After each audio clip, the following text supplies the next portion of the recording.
does the honey go in the beehive? Usually around the brood. No, goes above the brood, right?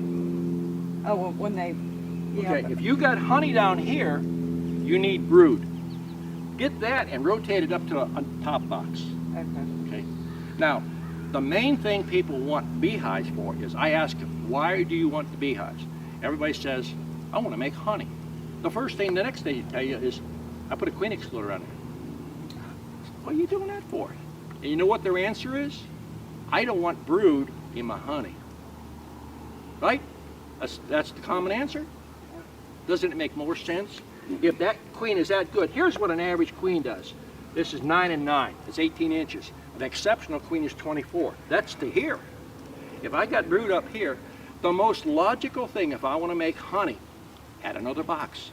More bees make more honey. So if Now, I have a lot of honey down with the brood, then is that called honey bound? Honey I'm bound. tying in the queen, she can't lay. She can't lay. Okay, That's going to trigger swarming. gotcha. Because two things they do, nothing changes. Always those two things. Nothing's changed. See? You learned something on that one? No, that I did Did- know. okay. One thing I don't know, I did buy excluders years and years ago, but I've never used them because of what I've read reading about you. One thing is that I've been using the, I don't even know what you call it, but when I harvest, I put a thing on top that allows the bees to go out but not come That's a back one-way in. bee escape? And I've been using that with success. Is that okay? That's okay. I mean, the bees, you have to get them out of the thing. Some people worry more. I usually just shake the bees and I put it in a wheelbarrow with a lid cover. But 90% of the people that get into bees, they listen to too much wrong information. They'll put a queen excluder around because their thinking is they don't want brood up here. Do you realize once you put a queen excluder on here, it holds the queen down? That's one purpose.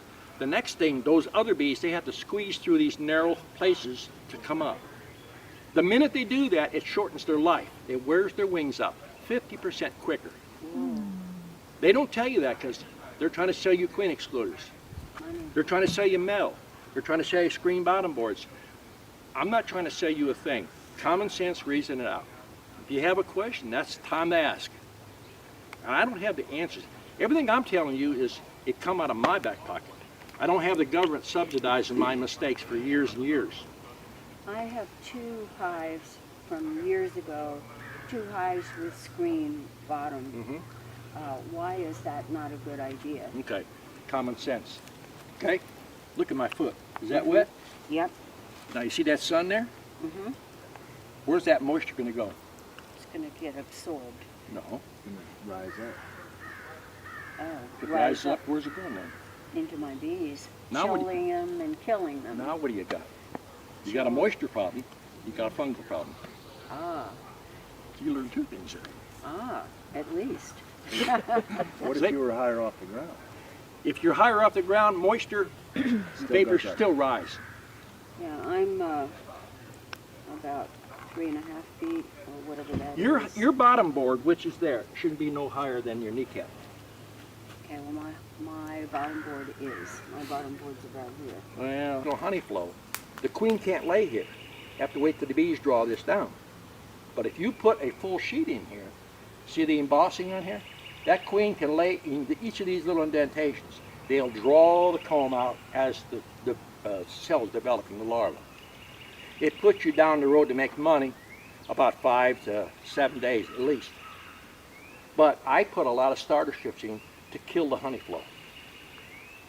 I don't want a honey flow because if I'm in a box like that, it takes me too long. If I'm selling bees from that box, I have to go to the brood box. That means I've got to lift 2 boxes or 3 boxes. I'm in and out of 40 to 50 hives an hour. I don't play with those hives. What? Okay. These are quicker. These, I've got videos up where I've taught ladies that come up here and other people that the lady said, I can't catch queens. 2 weeks later, she was catching them. We timed it 15 seconds for someone who said, I can't do that. There's 3 people in the bee yard out here put you out of business. You know that? Wouldn't, couldn't, and can't. When people say, can't do that. I'm doing stuff as you see right here. Everybody says, if you've got 25 hives, you're not gonna make no honey. I don't want the honey. I make sometimes 2 to 2.5 tons of honey here. I'm pouring it out.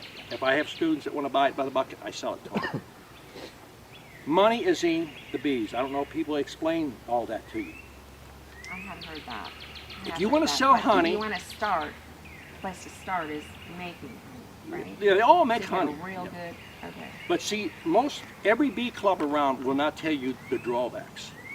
If you start selling honey, you can sell it without licenses and the FDA and all these regulations as right off the street from as your farm. But you have to stop and think, how much money do you want to spend to defend yourself? Right?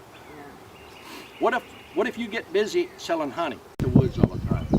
Do they have a Queenix lure in the woods, screen bottom boards? No. All this stuff? Everybody has a gimmick they want to sell you. Believe me, Yeah, you don't need any of that. You could just get 2 boxes and put a square box together. Butt joints don't have to be fancy. Nothing has to be fancy. A box contained the bees. well, speaking about people trying to sell you things that cost a lot, when I first started, people didn't treat with anything, and now every meeting I go to at my state association, you know, there are 5 more bad pesticide type of stuff. Would you speak to treatment or not treatment and all that? That is your belief. If you believe your bees are going to live without treating them in some way or form, then you got some bees that I'd like to have. You're going to have to do something. Now, people treat with powder sugar. They don't treat. They dust their bees with powder sugar. Even the college says it does do some effect. You put powder sugar on there, right down on the ground, now you got an ant problem. Yeah. All it does is knock the mites off, and it doesn't do nothing else. They come right back. Oh, Okay? The easiest way without putting chemicals in is split them hives. Split them, split them, split them. The more you split them, you break the cycle of the mites. It's just like an egg, 21 days, 21 days. By doing that, you eliminate. You can treat with oils. now I believe that I've read that you thought that the oil treatment was effective and I don't believe, I necessary. know, You know, I know. I haven't done any If treatment you in if years. you treat your sugar water with lemongrass, with very little lemongrass, spearmint, and wintergreen, then the bees consume that, and then they feed that to the brood. In turn, the mites don't like it. They won't reproduce in that. The next thing is small cell. Small cell mites will not reproduce well. I have small cell. Okay, see, that's why people say, put drone comb in there, and then freeze it. Well, you're wasting all that honey, and because they have to feed those drones. Unless you're making bees and you need the drones, because if you put out, say, 1,000 queens a week, then you need about 35,000 drones that are mature enough to mate. Unfortunately, I've been around so long that I never was aware of the bigger size until I already was established. I don't have a mite problem, and you know, people that come to inspect and do all of that stuff say, oh, you have to have mites, you have to have mites. Nobody's been able to demonstrate that I have a mite problem. But my question is, after having lost half of my hives last year, is that something I should be doing in an organic way, such as the oils? You have to do something to the bees. Whether you make a lot of splits, break that mite cycle, feed them a little bit of wintergreen, and they'll less reproduce. Small cell foundation. I've been doing small cell foundation before it become popular. And people at UGA, Jennifer Berry said, it don't work.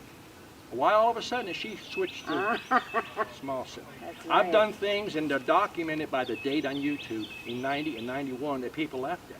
People say, you can't overwinter a hive in the wintertime, 5-frame box. Why is Michael Bush, Michael Palmer, Kirk Webster, they all do it now. Right. Hey, if you live in a 2-story house and you have all the rooms upstairs and it's wintertime, do you heat them or do you shut them off? You heat them. You don't heat them, you shut the registers off so the heat don't go up, right? Oh. Right. That's what you do? All right, so I'm basically doing that. I'm taking the hive, putting the hive top feeder down here, condensing everything down. They maintain heat better. If I had a hive here, single story, and you had a hive that had 2 supers of honey on it, which one do you think is going to survive? The one that has more insulation on the top. The one with 2 supers won't. One with less area.